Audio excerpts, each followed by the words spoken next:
खूनी साया।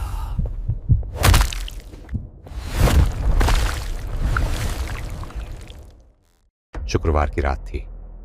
सूरज ढलने के बाद आकाश ने ठंडे पानी से स्नान किया।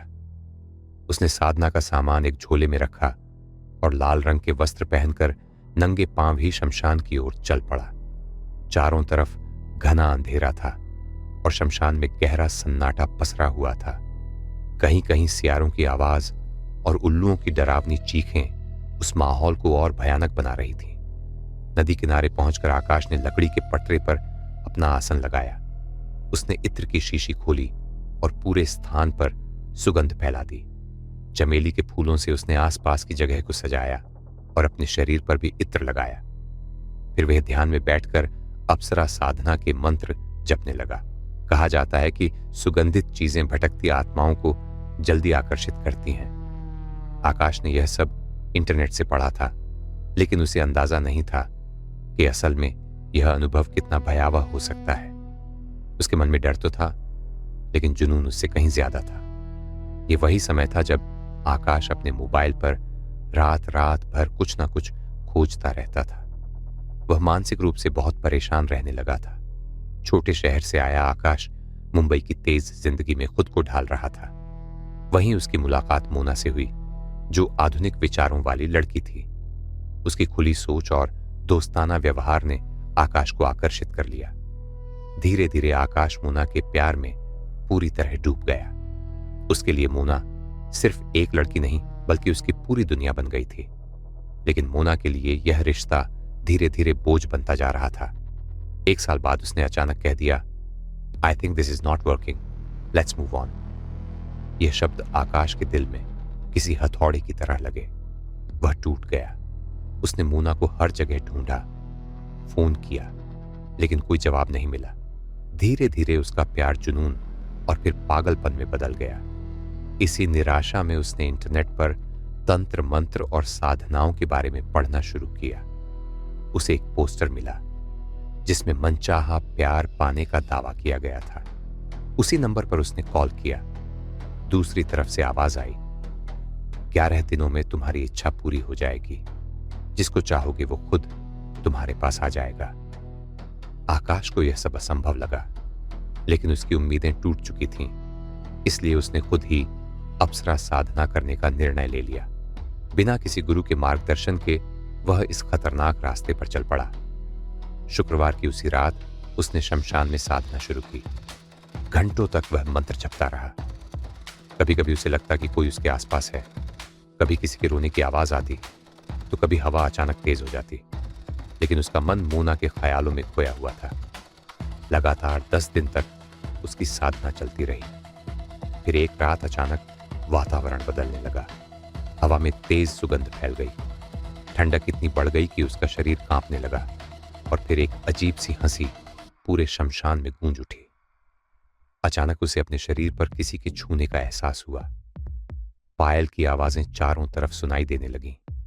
आकाश को लगा उसकी साधना सफल हो गई है। उसने आंखें खोली और सामने जो उसने देखा, उसने उसकी आत्मा हिला दी।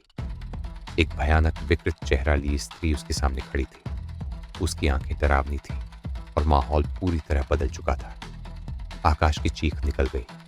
पल भर में वह स्त्री गायब हो गई और शमशान फिर से खाली और धुएं से भर गया।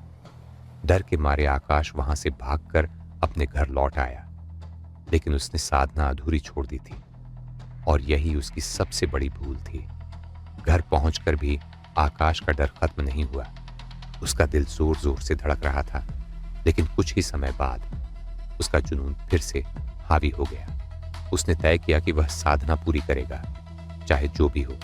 अगली रात वह फिर से बैठ गया साधना करने, लेकिन इस बार माहौल और भी ज्यादा डरावना था। कुछ देर बाद ही उसके घर के दरवाजे पर जोर जोर से दस्तक होने लगी। लगातार आवाजें बढ़ती जा रही थीं। तभी अचानक उसका मोबाइल बजा।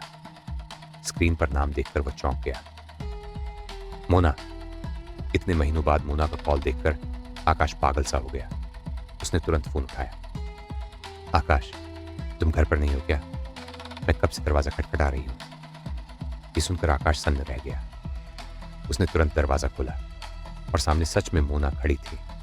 आकाश खुशी से पागल हो गया। उसे लगा उसकी साधना सफल हो गई है। मोना उसके घर लौट आई है। वह उसे अंदर ले आया और भावुक होकर कहने लगा कि वह उसे कितना याद करता था। मोना मुस्कुराई और बोली, अब मैं कभी नहीं जाऊंगी। लेकिन सच ये था कि कुछ गलत हो चुका था। अगले कुछ दिनों में आकाश की तबीयत अचानक बिगड़ने लगी। वह कमजोर होने लगा। उसका शरीर दिन ब दिन टूटता जा रहा था। डॉक्टर भी बीमारी समझ नहीं पा रहे थे। इधर वह हर समय मोना के साथ फोन पर या बातचीत में लगा रहता था, लेकिन असल में मोना अब पहले जैसी नहीं थी। कुछ दिनों बाद आकाश की हालत इतनी खराब हो गई कि उसके माता पिता उसे गांव से मुंबई ले आए और एक तांत्रिक के पास ले गए। तांत्रिक ने सारी बातें सुनकर गंभीर स्वर में कहा, तुमने बिना गुरु के अप्सरा साधना की है। यह कोई साधारण चीज नहीं है। जो तुमने देखा वह मोना नहीं थी, बल्कि एक पिशाच था जो तुम्हारे मंत्रों से आकर्षित होकर आया था। यह सुनकर आकाश कांप उठा। तांत्रिक ने आगे बताया, तुमने साधना अधूरी छोड़ दी और उसी शक्ति को अपने घर में प्रवेश दे दिया। अब वह तुम्हारे साथ जुड़ चुकी है। अगर समय रहते उपाय नहीं किया गया तो यह शक्ति तुम्हें खत्म कर देगी। आकाश रोते हुए माफी मांगने लगा। तांत्रिक ने तुरंत अनुष्ठान शुरू किया, यज्ञ कराया और कई दिनों तक रक्षा कर्म किए। धीरे धीरे आकाश की हालत में सुधार आने लगा। कुछ दिनों बाद वह पूरी तरह ठीक हो गया, लेकिन वह अनुभव उसकी जिंदगी बदल चुका था। अब आकाश ने समझ लिया था कि बिना ज्ञान और गुरु के किसी भी शक्ति से खेलना विनाश को बुलावा देना है। उसने अपना जीवन आध्यात्म और साधना के सही मार्ग पर लगाने का संकल्प ले लिया और इस तरह एक गलत जुनून ने उसकी जिंदगी को मौत के मुंह तक पहुंचा दिया था, लेकिन समय रहते उसकी जान बच गई। अगर आपको यह कहानी पसंद आई हो तो वीडियो को लाइक जरूर करें और ऐसे ही डरावनी और रहस्यमयी कहानियों के लिए हमारे चैनल को सब्सक्राइब करना बिल्कुल ना भूलें।